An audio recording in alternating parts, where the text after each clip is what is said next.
Hello students, welcome to my channel study with hello Suman. तो आज के इस वीडियो में हम लोग सॉल्व करने वाले हैं चैप्टर 31 जो है आपका एलजेब्रा यानी कि बीजगणित। उसका हम लोग क्वेश्चन करने वाले हैं क्वेश्चन नंबर 76 से। इससे पहले हम लोगों ने क्या करा था, आपका क्वेश्चन नंबर 75 तक 1 से लेके पूरा क्वेश्चन नंबर 75 तक एक एक क्वेश्चन को पूरा डिटेल कवर कर लिया है। अगर आप कोई भी वीडियो को मिस किए हैं तो उसका लिंक मैंने डिस्क्रिप्शन में डाल दिया है, आप जाकर उस वीडियो को जरूर देखिए, ठीक है, देख सकते हैं। और भी बहुत सारे कई सारे चैप्टर का भी मैंने लिंक डाल दिया है, ठीक है। आप जाइए फटाफट से, जो भी चैप्टर आपको देखना है 1 2 3 4 सारे चैप्टर का लिंक मैंने डिस्क्रिप्शन में डाल दिया है। जितना भी चैप्टर मैंने सॉल्व किया सब आपको मिल जाएगा डिस्क्रिप्शन में। तो स्टूडेंट्स, अगर आप मेरे चैनल पर नए हैं तो प्लीज़ इस चैनल को सब्सक्राइब करना मत भूलिए।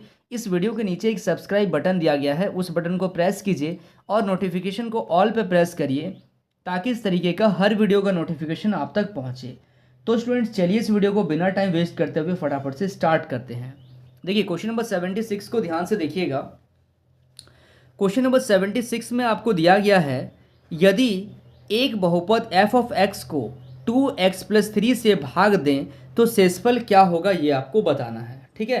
Question number 76। तो हम लोग क्या करेंगे, f ऑफ x को, f ऑफ x में कुछ भी है उससे हम लोग को मतलब नहीं है, हम लोग भाग दे रहे हैं 2x+3 से। तो जो हम लोग बोलते हैं जिससे हम लोग भाग देते हैं उसको हम लोग जीरो से इक्वेट करते हैं।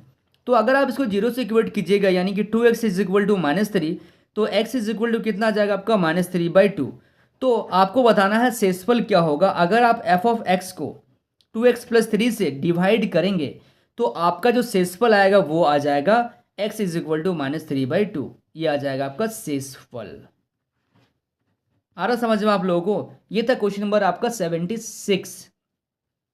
अब हम लोग देखेंगे क्वेश्चन नंबर 77। बहुत ही बेसिक बेसिक क्वेश्चन दिया गया है, ठीक है। अभी जो आपका सीरीज आ रहा है ये बहुत ही बेसिक बेसिक क्वेश्चन का है। x का पावर 11 प्लस 1 को, x का पावर 11 प्लस 1 को x प्लस 1 से भाग देने पर शेषफल क्या होगा, ये आपको बताना है, ठीक है। तो शेषफल पूछा गया है, आप भाग दे रहे हैं x प्लस 1 से, इसको जीरो से इक्वेट कर दीजिए तो x इज इक्वल टू आ जाएगा आपका -1। तो आप क्या कीजिए इसमें -1 पुट कर दीजिए। तो यानी कि हम लोग क्या करेंगे, जब x के जगह में -1 का पावर 11 प्लस 1, अब -1 का पावर 11 है, इसका मतलब ये क्या है, ऑड नंबर है। तो ऑड नंबर में -1 का -1 ही होता है, प्लस 1। तो ये दोनों आपको कैंसिल हो गया, तो यहाँ से क्या आ गया आपका 0 आ गया, ठीक है। आ रहा समझ में आप लोगों को? चलिए इसके बाद हम लोग सॉल्व करेंगे आपका क्वेश्चन नंबर 78 को।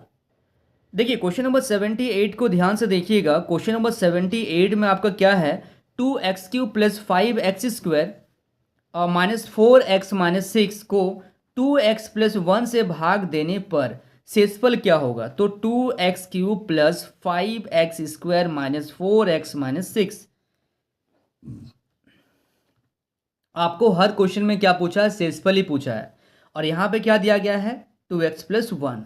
तो आप किससे भाग कर रहे हैं, 2x प्लस 1 से भाग कर रहे हैं। तो आप क्या करेंगे, 2x प्लस 1 को जीरो से इक्वेट कर दीजिए तो 2x इज इक्वल टू -1। तो x is equal to -1/2। x का वैल्यू कितना आ गया, -1/2। अब आप क्या कीजिए, x का वैल्यू जो है -1/2, उसको आप f ऑफ x यानी कि इसमें पुट कर दीजिए।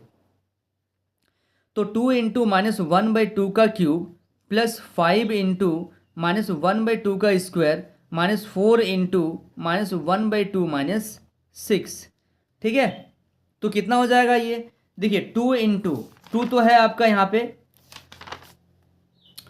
2 इंटू -1/2 का क्यूब यानी कि -1/8, ठीक है, प्लस 5 इंटू -1/2 का स्क्वायर यानी कि 1/4 माइनस 4 इंटू -1/2 -6। अब हम क्या करेंगे, इसको कैंसिल कर दीजिए 2 का टेबल से 4 टाइम्स, तो ये आ गया -1/4। इसको मल्टीप्लाई कीजिएगा तो ये आ जाएगा आपका 5/4। माइनस और माइनस क्या आ जाएगा आपका प्लस हो जाएगा, 2 का टेबल में ये 2 बार में कैंसिल हो गया -6। अब आप इसको एलसीएम लेके सॉल्व कर सकते हैं। एलसीएम लेंगे तो 4 यहाँ पे आ जाएगा -1 प्लस 5 प्लस यहाँ से आ गया -4। अब इसको सॉल्व कीजिएगा, प्लस माइनस माइनस, तो 5 में से 1 चल गया तो 4/4 यानी कि ये 1 हो गया।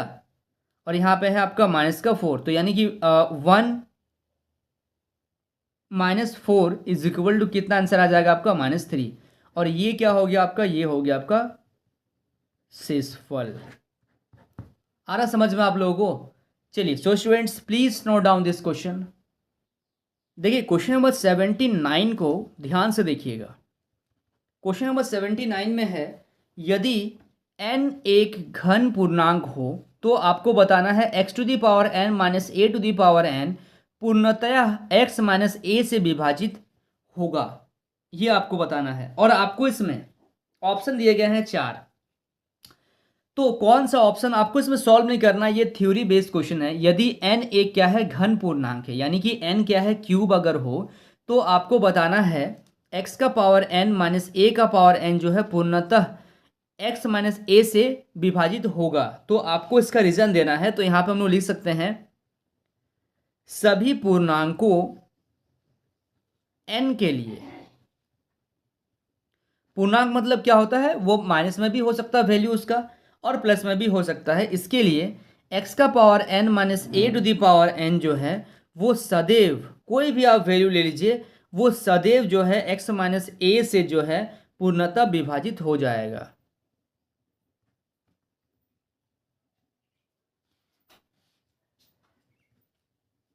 पूर्णतः विभक्त होता है। इसका मतलब आप अगर x माइनस ए है और यहाँ पे कुछ भी पावर आपका रहेगा, तो a के जगह में आप अगर n के जगह में अगर आप लेते हैं मान लीजिए 3, तो अगर आप 3 ले रहे हैं तो x का पावर n माइनस ए का पावर n है और x माइनस ए से भाग कर रहे हैं तो x minus a is equal to 0, यानी कि x इक्वल टू a। तो a का पावर 3 माइनस a का पावर 3, तो ये जो है इसका आंसर 0 आ जाएगा। इसका मतलब ये क्या है कि हमेशा n पूर्णांक कुछ भी आप ले लीजिए, n का वैल्यू आप कुछ भी ले लीजिए, तो आपका ये पूरी जो है वो विभाजित हो जाएगा, यानी कि कंप्लीटली डिविजिबल होगा, जिससे इसका आंसर क्या आ जाएगा आपका 0 आ जाएगा। ठीक है, तो ये जो आपका ऑप्शन है ये सही आंसर है। तो इसमें आपका 4 प्रकार का स्टेटमेंट इस तरीके से दिया गया है। ठीक है, तो आपको एक स्टेटमेंट चुन के आपको इसका आंसर को देना है। आ रहा समझ में आप लोगों को? चलिए so students please note down this question. इसके बाद हम लोग सॉल्व कर रहे हैं क्वेश्चन नंबर 80 को। देखिए क्वेश्चन नंबर 80 को ध्यान से देखिएगा। यदि n एक घन पूर्णांक हो तो आपको बताना है x to the power n minus a to the power n पूर्णतः x प्लस ए से विभाजित होगा। ये कब होगा ये आपको बताना है।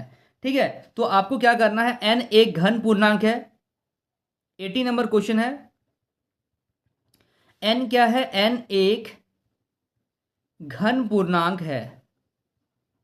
ठीक है, और आपको क्या दिया गया है, आपको दिया गया है x माइनस एन और a माइनस एन कब पूर्णतः विभाजित होगा, जब x प्लस ए से हम इसको डिवाइड करेंगे। तो आपको बताना है कि n का पावर क्या रखिएगा। ठीक है, तो यहां से हम लोग क्या करेंगे, देखिए यहां से हम लोग एक चीज बोल सकते हैं, अगर आप यहां पे,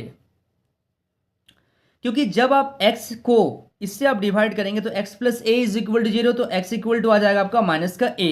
सपोज करते हैं n का वैल्यू हम रखते हैं 3, n का वैल्यू हम क्या रखें, 3 रखें, तो x का पावर 3 माइनस a का पावर 3, और अगर आप x का वैल्यू कितना है माइनस a, तो आप रखेंगे माइनस a का क्यूब माइनस a का क्यूब, तो यहाँ से आ गया माइनस a का क्यूब और ये आ गया माइनस a का क्यूब।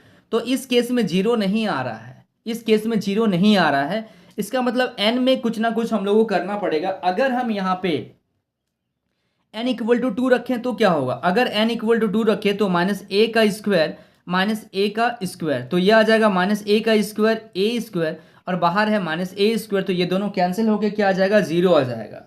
तो इसका मतलब ये है कि हम लोग यहाँ पे क्या लिखेंगे, देखिएगा ध्यान से, यहाँ पे हम लोग लिखेंगे यदि n एक सम संख्या हो। ठीक है, यदि n एक क्या है, सम संख्या है, तो x का power n minus a to the power n जो है वो सदैव x प्लस ए से, सदैव x प्लस ए से पूर्णतः विभक्त होगा। ठीक है, अगर आपका सम संख्या है तभी ये क्या है, तभी ये क्या होगा कि कंप्लीटली डिविजिबल होगा, नहीं तो नहीं होगा। आ रहा समझ में आप लोगों को, क्लियर हो रहा है ये सब चीज? चलिए so students please note down this question. So students I hope आपको इस वीडियो से काफ़ी कुछ सीखने को मिला होगा। वाकई अगर आप इस वीडियो से कुछ सीखे हैं तो इस वीडियो को लाइक कीजिए, और चैनल पर अगर आप पहली बार आए हैं तो इस चैनल को सब्सक्राइब जरूर कीजिए। तो स्टूडेंट्स मिलते हैं नेक्स्ट वीडियो में, तब तक के लिए बाय।